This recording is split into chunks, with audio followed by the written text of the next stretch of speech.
Bonjour à toutes et à tous, je suis ravie de vous retrouver pour cette nouvelle vidéo sur les énergies astrologiques du mois d'avril. Un mois qui s'annonce être assez dynamique, on va dire. Il y a beaucoup de mouvements dans le ciel et qui va forcément créer des impacts sur la Terre et sur nos vies personnelles et individuelles aussi. Déjà, si vous avez un peu une connaissance de votre thème natal astrologique, je vous inviterai à regarder toute la zone où se trouve le signe du Verseau, la zone où se trouve aussi le signe du Capricorne et la zone où se trouve le Taureau sur votre thème, parce que ces zones-là vont être un peu les plus impactées, on va dire influencées au mois d'avril. Mais plus globalement, pour nous tous, le mois d'avril va avoir grosso modo trois mouvements. Ce que j'appelle trois mouvements, c'est le premier mouvement justement dans le Verseau, qui est maintenant à la fin du mois de mars. En fait, il y a Mars et Saturne qui vont se retrouver dans les signes du Verseau. Alors pour vous le dire, le traduire en quelque chose de qu'est-ce que ça veut dire ça énergétiquement.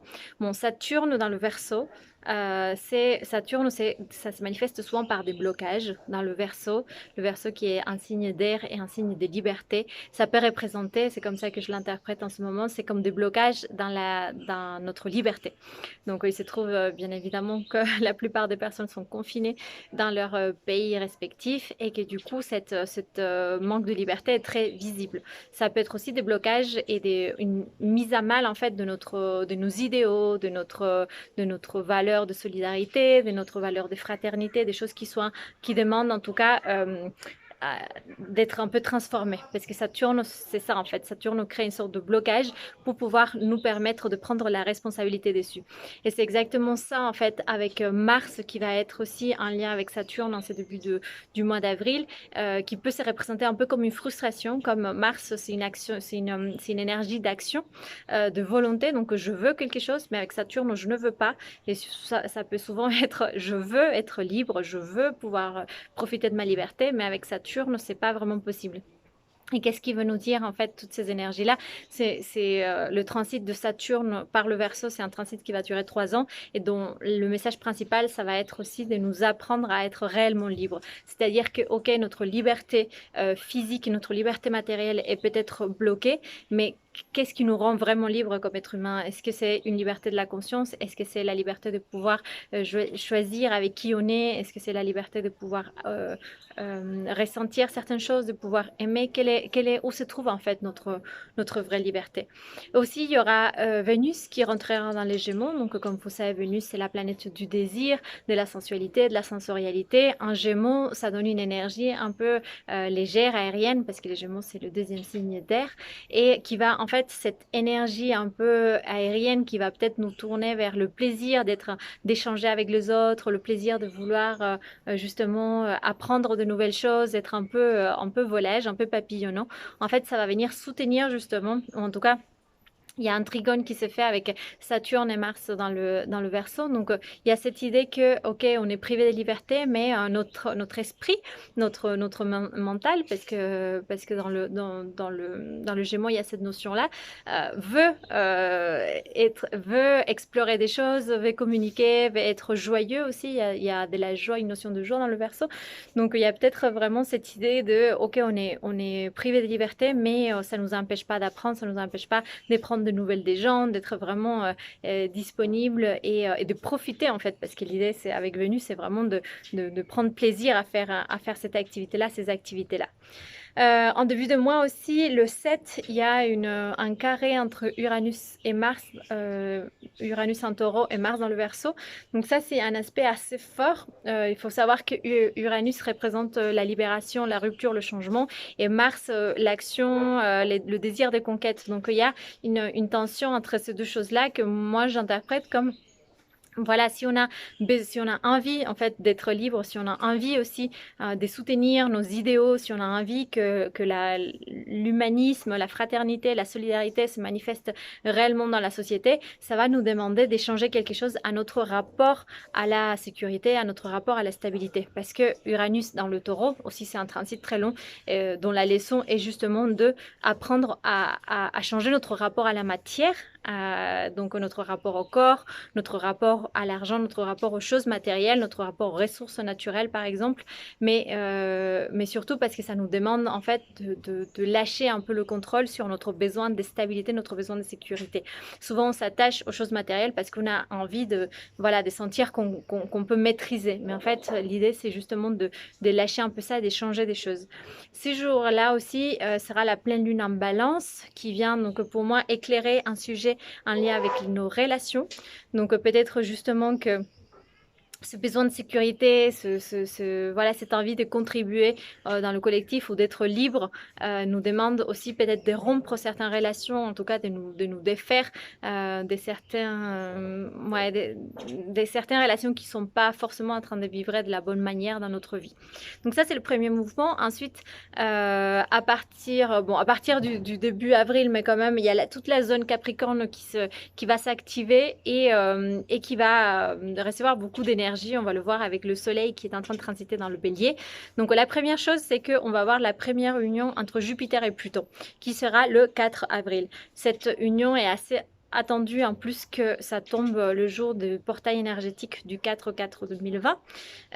Et donc du coup, comment on pourrait l'interpréter? Comme vous savez, Pluton, c'est la destruction, c'est une sorte de nettoyage des impuretés. Avec Jupiter, Jupiter, on pourrait l'interpréter dans ces cas-là comme aussi notre cadre légal. Donc bien évidemment, nous sommes dans un processus de transformation globale de toute l'année 2020, des restructurations de notre réalité matérielle, des déconstructions des structures pour en reconstruire d'autres. Et cette union entre Jupiter et Pluton, pour moi, ça peut être une manifestation visible du fait que nos structures matérielles, que notre réalité est en train de changer. Et notamment, il me semble que ça peut changer sur tout ce qui est le plan légal, c'est-à-dire sur le gouvernement, sur la manière dont les décisions sont prises, sur les droits qu'on a, les droits et les devoirs qu'on peut avoir ou pas. D'ailleurs, c'est déjà pas mal en train de changer. Mais en tout cas, cette union, c'est le 4 et elle va se reproduire encore 2 fois dans l'année et on en parlera après.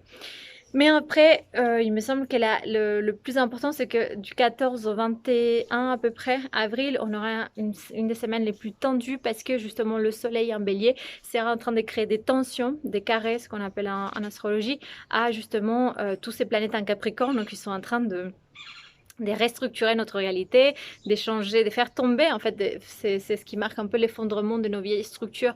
Donc en faisant ça, voilà, le soleil nous demande justement ou nous montre, en fait, peut-être, on peut le voir plus clairement, cet effondrement des structures, parce que voilà, le soleil va être d'abord en tension à Pluton, ensuite à Jupiter, ensuite à Saturne, et du coup c'est comme si les choses tomber par elle-même et on pouvait plus contrôler parce que voilà avec le soleil en bélier on a peut-être envie d'agir, de faire des choses et en fait ça même notre action, notre envie par exemple de lancer des projets, de prendre soin des gens, en fait on est un peu désespéré pour agir mais toute cette action là finalement elle ne peut pas contrevenir, elle peut pas contrecarrer cet effondrement des structures, ces changements qui sont en train de se produire qui nous dépassent largement.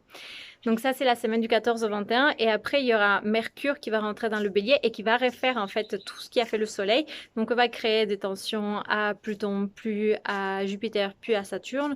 Et du coup, en fait, ça, avec Mercure, ça nous demandera plutôt vers la fin du mois d'avril d'intégrer plus au niveau mental tout cet effondrement des structures. Quelque chose qu'on l'avait peut-être vu ou senti à un niveau personnel et individuel. Maintenant, il s'agit de les comprendre et de mieux intégrer les leçons en fait. Pourquoi? Qu'est-ce qui est dans tout cet effondrement des structures? Qu'est-ce qui est en train de se passer dans nos vies? Qu'est-ce que ça veut dire si j'ai perdu mon travail? Est-ce que ça veut dire que j'étais plus alignée avec ça? Est-ce que ça me donne l'opportunité de remettre des perspectives dans ma vie pour faire d'autres choses? En fait, c'est comme si toute notre vie matériel changeait, s'effondrait devant nous pour nous permettre justement de faire le point, de dire ce que j'avais construit jusqu'à maintenant, ce petit château de cartes, au château des sables, est-ce que c'était vraiment la vie que je voulais? Et maintenant, comme elle s'était construite, ça me donne peut-être l'opportunité de créer quelque chose de nouveau. Alors, est-ce que je suis en capacité de créer quelque chose à la hauteur de mes attentes? On ne sait pas, vu la situation actuelle, mais en tout cas, on peut se poser la question de ce qu'on veut. Et à la fin du mois, il y a ce que j'appelle un peu la saison taureau. C'est-à-dire qu'il y a le soleil qui rentre en taureau le 19 avril. Et du coup, pour moi, c'est un peu comme le test qui vient vraiment nous dire, alors, est-ce que vous avez vu s'effondrer votre réalité matérielle, ou en tout cas voir vraiment des changements dans la matière? Vous avez vu le cadre légal de vos sociétés, vos idéaux, en fait, être mis à mal, etc. C'est-à-dire, vous avez vu un peu les chaos à l'extérieur. Maintenant, est-ce que pendant la saison taureau, est-ce que vous avez appris la leçon? Est-ce que vous arrivez à changer votre rapport à la sécurité, à la stabilité, à votre besoin de confort en fait? Parce que le taureau, c'est un signe qui a beaucoup à voir justement avec cette matière, sauf que le taureau, depuis un an et quelques déjà, il y a Uranus qui est dedans. Et donc, comme je vous disais, Uranus nous demande de changer notre rapport à la matière, de changer notre besoin de sécurité, de stabilité. Donc, non seulement on a le soleil qui rentre dans le signe du taureau le 19, mais le 22, c'est la nouvelle lune en taureau qui sera en conjonction à Uranus. Donc, c'est le début d'un nouveau cycle, on va dire, dans la zone taureau de notre thème qui nous demande encore une fois de changer notre rapport, que ce soit notre rapport à la sécurité financière, c'est-à-dire de nous sentir peut-être en capacité de nous-mêmes construire nos propres ressources.